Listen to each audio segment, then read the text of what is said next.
Ronaldo dünya çempionatına uğursuzluqla başlasa da onun dünya kubokunu qazanacağı iddia edilir. Gəlin bu iddiaların ən zəifindən başlayaq. Argentina ötən dünya çempionatında ilk oyunda məğlub olur, sonda isə dünya kubokunu qazanır. İspaniya isə ondan öncəki dünya çempionatında ilk oyunu məğlub olur, sonda isə dünya kubokuna sahib olur. İndi isə daha bir maraqlı iddiaya baxaq. Simpsonlar cizgi filmində Ronaldo və Portuqaliya komandasından bəhs olunub.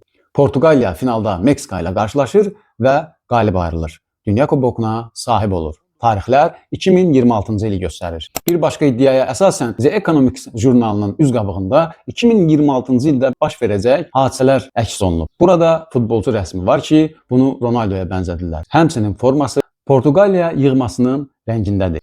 Digər bir görüntüyə əsasən dünya çempionu olmuş komandaların kapitanları oturacaqlarda əyləşib. Həmin oturacaqların rəngi dünya kubokuna sahib olan ölkələrin formasının rəngində əks olunub.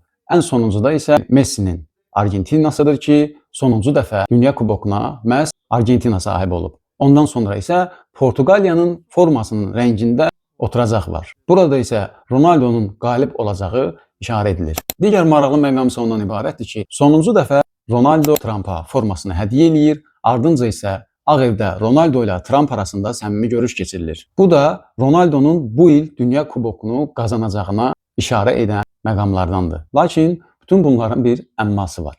Ötən dünya çempionatında Ronaldo ilə Messi'nin şahmat oynadığını əks etdirən bir foto şəkil meydana çıxdı.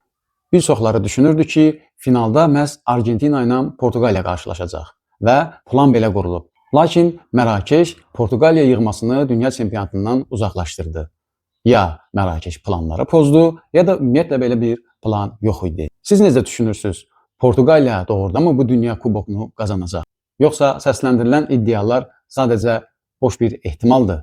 Fikirlərinizi bildirməyi və səhifəni bəyənməyi unutmayın.